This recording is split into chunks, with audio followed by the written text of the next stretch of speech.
Our discussion today will focus on the um, one of the subjects under criminal investigation and detection, major area of the criminology licensure examination, specifically polygraphy or lie detection techniques.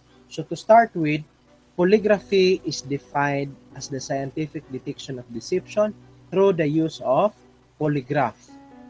It is also known as lie detector test. It comes from the two Greek words poly and graphos, which means many writings. So when we say poly, daghan. Graphos refers to pagsulat or writing. So if you will interconnect the two words poly and graphos or polygraphy, that would simply means many writing. So ang polygraphy is the scientific detection of deception, knowing whether a person is telling the truth or the person is telling a lie. On the other hand, the polygraph machine is the instrument that is used in lie detection. So in testing or in examining whether a person is telling the truth or is telling a lie, what you need to do is you have to utilize the machine known as polygraph. So kung scientific detection of deception, tawag niya polygraphy. Ang instrument na gigamit, polygraph. Right? Again, akong Osmon. Polygraphy, scientific detection of deception. Ang ngalan sa machine, ang ngalan sa instrument is polygraph. Next, deception is an act of deceiving or misleading which is usually accomplished by lying. Let us discuss the known methods in detecting deception. So let us go now to the ancient methods in the detection of deception. Una ani is ang red hot iron ordeal. Kani nga mga topics are very common, especially in institutional correction or non-institutional correction subjects, nga very common siya even in criminal justice system. Kani nga mga topics ligawas ni. Pero atong balikon ang karaan nga mga methods in the detection of deception. Unsa man ang red hot iron ordeal?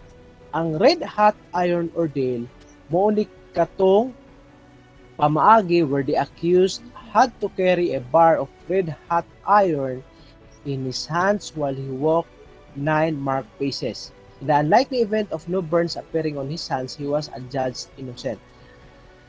Otherwise, he was promptly hanged. So dunay duha ka pamaagi sa red hot iron ordeal. Una, ang iron or ang metal is ibutang siya sa kalayo. Tapos pag expose niya sa kalayo, kung ma-red hot na siya, gapula na. Okay? Nagpula na ang kainiton sa metal. Ang una is ibutang ni sa kamot. Right? Sa kamot, sa accused, tapos mulakaw siya 9 paces. Tapos kung walay blister, when we say blister, walay na hook up, walay na sunog sa kamot sa tawo, bote pasabot, innocent siya. He will be adjudged as innocent of the accusation. On the other hand, if in case na-ay burn or na-ay blisters appearing on the hands of the person, that is an indication, according to this principle, that is an indication that the person is guilty of the accusation. Okay, ikaduha nga pamaagi. Ang red hot iron ordeal will be placed on top of the tongue of the accused. Okay? So, ibutang siya sa top. Ipagawas ang dila sa accused, tapos ibutang ang red hot iron. Ang init nga iron sa tongue sa accused, and if in case walay blister or walay burns appearing on the tongue of the person, that is an indication that the individual is innocent of the accusation. At the opposite side, if in case again there are blisters, there are burns appearing on the top of the tongue of the accused, that those are indications that the individual is guilty. Next, The wager of battle. In the wager of battle, the judgment of God was taught to determine the winner, and the defeated party was allowed to live as a recreant, that is, on retracing the perjury that had been sworn. So in the wager of battle is very simple. Like there is one party that is the accused, and the other party is the complainant. So what will happen is in the determination of the innocence or the guilt of the accused is to simply put the two parties into a battle. So depende kung ang ilang panagsangka, it's either by sword or by fist, ang mapildi mautoy guilty sa accusation. So if in case ang innocent, if in case ang accused nakadaog over the complainant, buti pasabot, ang accused innocent siya sa iya nga accusation. Okay? So ang kani nga mga ancient methods of detecting deception follows on a principle that the innocent are protected by the gods while the accused are damned by the gods. So ang innocent kay protected by the gods man. So buti pasabot whatever they will do, whether it is a wager of battle, whether they undergo any kinds of trial by ordeal, since they are protected by the gods, um, consequently, dili sila mapildi if it is a wager of a battle or if it is a read at iron ordeal, walay blister or walay burns sa mga per sila nga part of the body. Next, ordeal by balance. Practiced in the Institute of Vishnu, India, a scale of balance is used. In one end of the scale, the accused is placed, and in the other end is the counterbalance. The person will step out of the scale and listen to a judge to deliver an exhortation on the balance and get back in. If he was found lighter than before, then he should be acquitted. Okay? Kung lighter siya, buti pa sabot, nigaan siya pag una is timbangon siya, dayong paggawson o magtimbang, paggawson gikan sa timbangan, dayong ang judge mag-deliver sa iyang exhortation, tapos mobalik siya og patimbang. Kung say for example, una niyang timbang is 50 kilos, pagkasunod niyang timbang is butantag 45 kilos na laman, o di ang mahitabo ana, ang mahitabo kay lighter man siya, nigaan man, acquitted. Innocent siya. Okay? Next, ordeal by rice chewing. It is performed with a kind of rice called sati. Ano gawas ni sa board examination? I think this was this information came out I think 2017 Criminology Licensure Examination. Ang ngalan sa rice. Okay? Ang ngalan sa rice ha nga unsala ni gamiton sa ordeal by rice chewing. Ang ngalan is sati prepared with various incantations. Kasi incantations na ay mga ipang panultihon. The person on trial eats the sati with the face to the east and then spits upon a pea leaf. If saliva is mixed with blood or the corner of his mouth swells, ihubag or naay saliva mixed with blood or he trembles, gakurog, the person will be declared as a liar. Okay? Or guilty of the accusation. Take note of the name of the rice ha, kay basig ni gawas ni balik sa board examination. Way back 2017 or 2018 ni gawas ni that question. Unsay pangalan sa rice nga gamiton sa ordeal by rice chewing? Ang ngalan is sati. Sunod, ordeal by water. Nay nagkalahi nga ordeal by water. Una, boiling water ordeal. According to the laws of the Athelstan, the first king of England, this ordeal consists of lifting a stone out of a boiling water with the hand inserted as deep as the wrist. So, what will happen is there is a boiling pot. If you are the accused, what you will do is to submerge both of your hands in the boiling pot. Of course, na boiling water. Tapos, kuhaon nimo ang stone at the bottom of the boiling pot. Once you successfully take out or lifted the stone without any blister in your wrist, or there is no burns on your wrist, what will happen is you will be adjudged as innocent of the accusation. At the opposite side, if in case pag submerge niyo, then pagkuha niyo sa imong kamot, there are blisters, then according to the principle of the boiling water ordeal, automatic nga ang hatol nimo is guilty of the accusation. Ikaduha nga ordeal by water is cold water ordeal. The person allowed the ordeal of cold water, the usual mode of trial for witchcraft, was flung into the body of water. Naay ginatawag og crime nga witchcraft. So usa ni sa mga krimen dito sa Great Britain a long time ago. So ang usa sa mga pamaagi to determine whether a person is guilty of this kind of crime, ang himon is i-submerge siya sa bugnaw nga tubig. Kay ang ilaha nga belief was ang mga witches mahadlok og tubig, especially kanang cold water. Third is ordeal of the red water. The ordeal of the sassy bark or red water is used in the wide region of Eastern Africa. The accused is made to fast for 12 days and then swallows a small amount of rice. He is then immersed into a dark colored after. Then the water is actually emetic, and if the suspect eject all the rice, he is considered innocent of the charge. Otherwise, the accused is guilty. So, buti pasabot ang accused is, when you say fasting, dili pa kanon for several days, like 12 days. Then after 12 days, kinahanglan siya mukaon og rice. Tapos, pagkahuman kung ma-emit niya or mapagawas, ma-vomit niya ang tanan nga rice nga iyang na-digest, considered siya og innocent of the charge. Kung dili niya mapagawas ang tanan nga rice nga nisulod siyang lawas, automatic mahimo siya nga guilty of the accusation. Next, ang ordeal of battle is the same way with ordeal by combat. So in the ordeal of combat, ang champion will be considered as innocent of the accusation. Next is the ordeal of the corsned, or the ordeal by blessed bread. A priest puts the corsned or hallowed bread into the mouth of the accused with various imprecations, panultihon.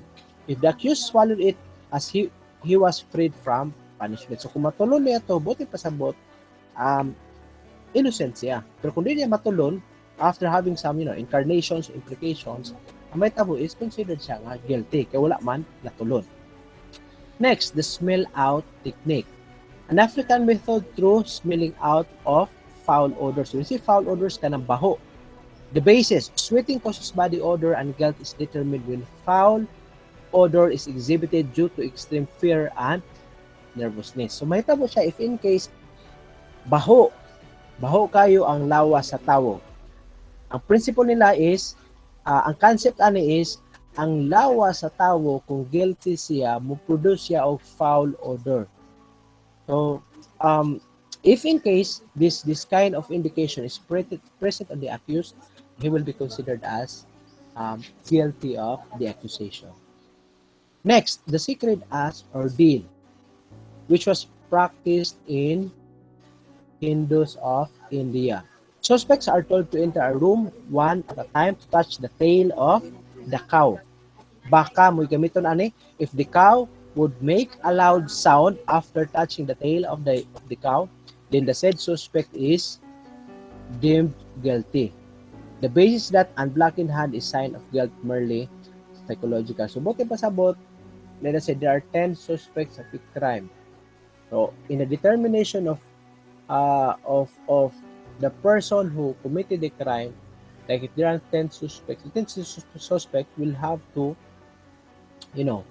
subject themselves on the sacred ass ordeal. So, musulod sila sa room, just touch the tail of the cow, and if in case mo paghikap sa tail or sa ikog sa baka, and i-produce og loud sound ang baka, ang loud sound is a signal that the person who touches the tail of the cow is guilty of the accusation. So kung pulo ka buk suspects, pulo po ka buk, I mean, kada hikap mo mutingog ang baka o according to the concept of the secret as ordained, guilty sa accusation.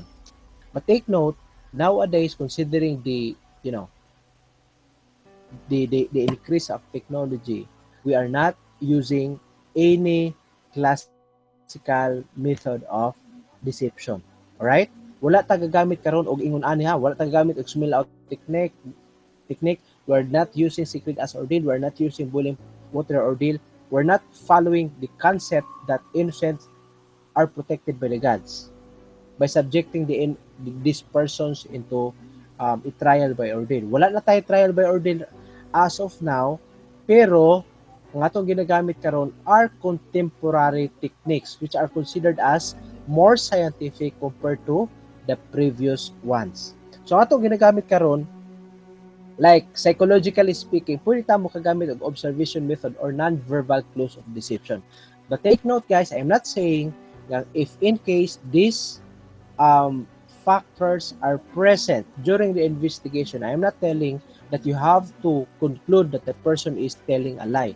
I am saying na if these indications are exhibited by the individual, this may prompt you, right? This may prompt you that there is lying being done. But do not conclude na ang tao is deceiving or that the person is telling a lie. These are just indications.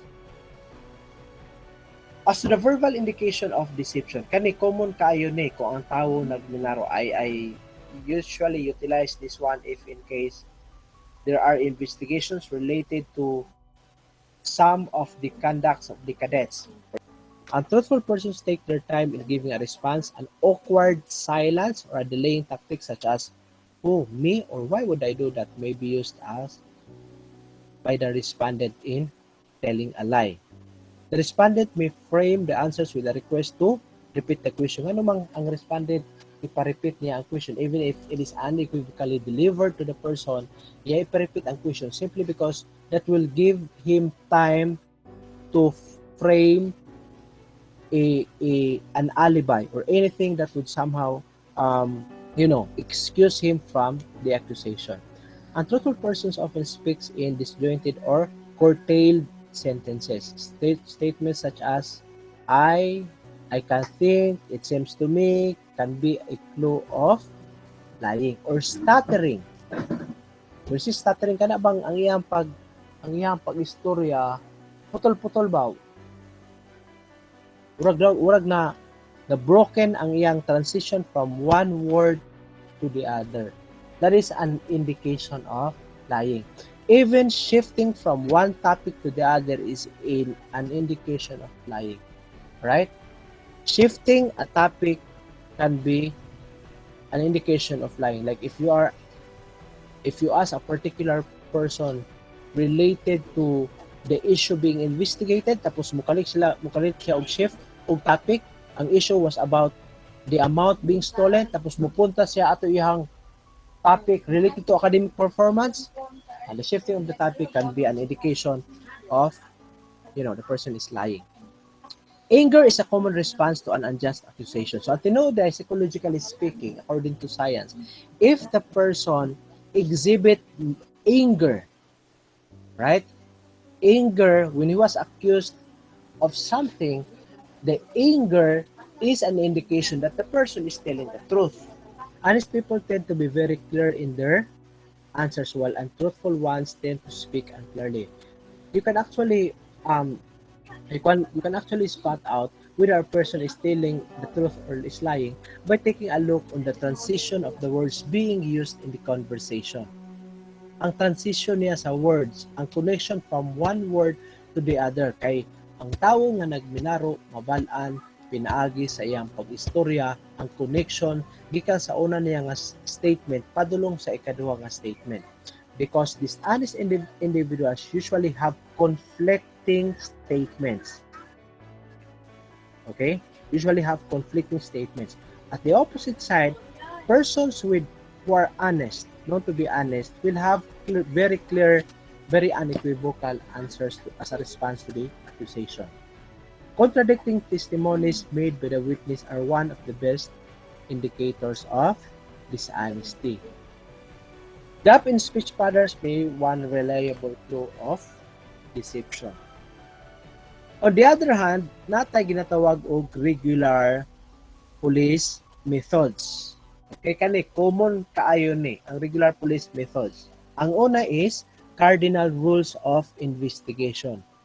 Cardinal rules of investigation can be a good police method in the detection of deception. Also, we have the tools of investigation. And when we say information, information is classified into two. One is overt information, the other one is covert information. So what is the difference between overt and covert information? Ang overt information are obtained openly.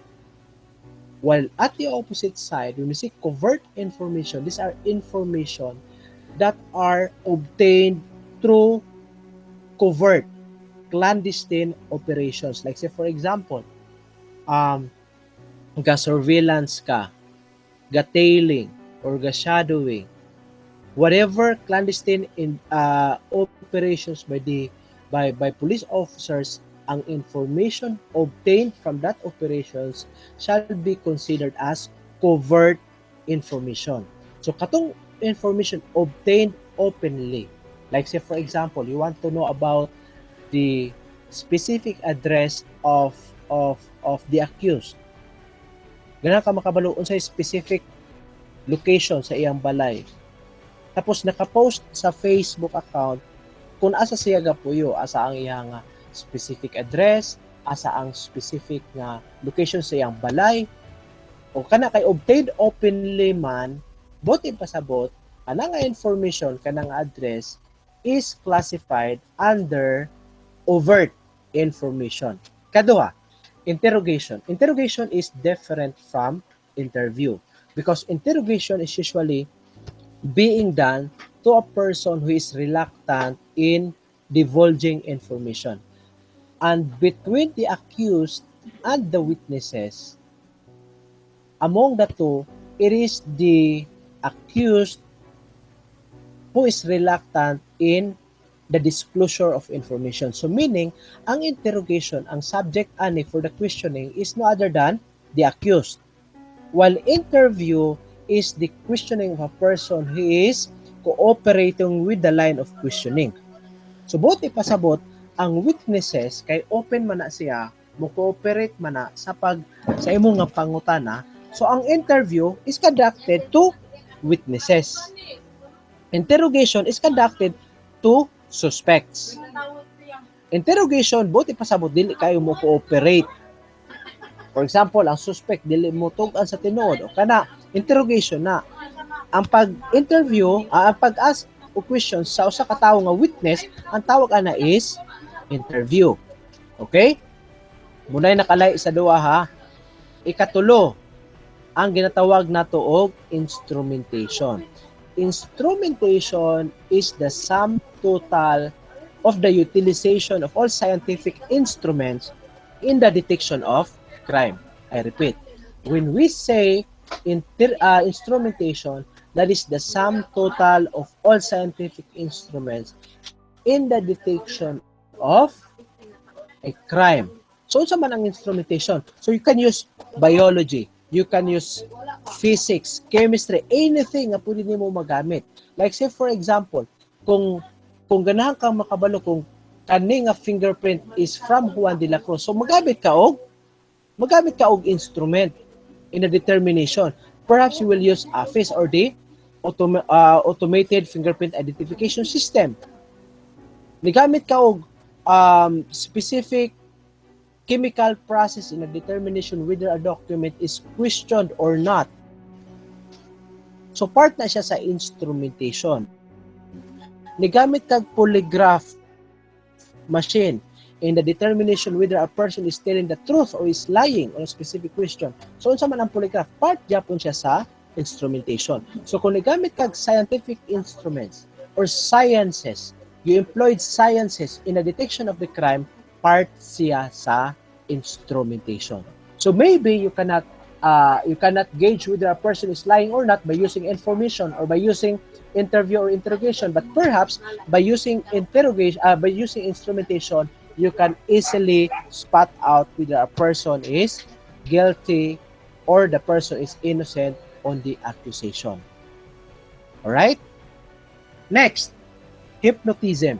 Hypnosis is a fantastic condition that may be physically induced by another person, characterized by the loss of consciousness and a greater responsiveness to the suggestion of the hypnotist. Ang hypnotism, I think all of you are aware of this, gi-hypnotize ang usa ka tawo para mo tell the truth. Okay? Para itugan niya ang katinuoran. But then again, hypnotism is not voluntary. When you respond to something because you are hypnotized, the responses are not voluntary. Next, word association test by Francis Galton.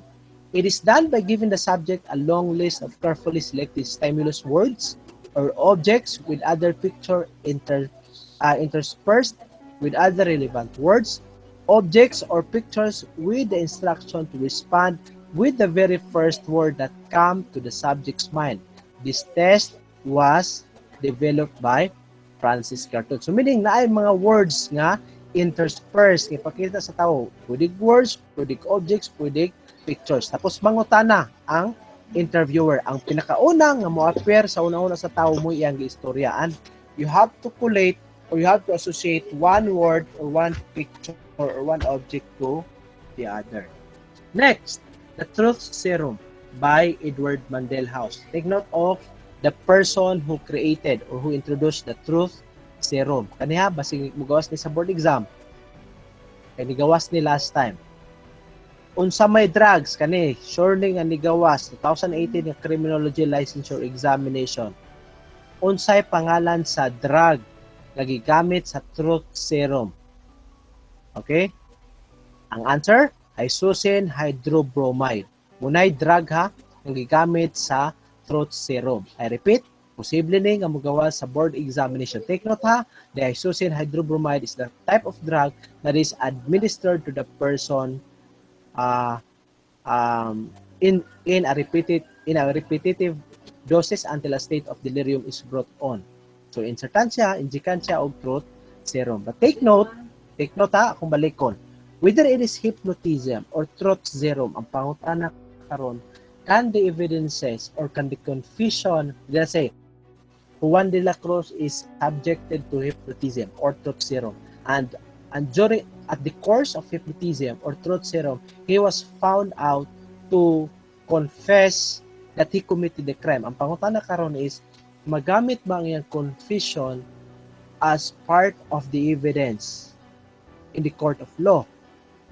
Can he confess man siya after na-injikan og Truth Serum? Our law is very strict as to the voluntariness of an action by a person. Okay? Ang word nga volition is the word that is usually used by our legal parlance. Because if a person will confess without his voluntariness, what will happen is, according to the principle of the fruit of the poisonous tree, any evidence that is illegally obtained shall be inadmissible in the court of law. When I say poisonous tree, I am referring to any illegal means in the extraction of an information. And using a Truth Serum and hypnotism, which devoid the volition of a person, are illegal means in the extraction of information. So illegal day ang pagkandak o bisag ka na imong i-hazing or imuha nga kulatahon ang tao para mutugan siya sa tinuod.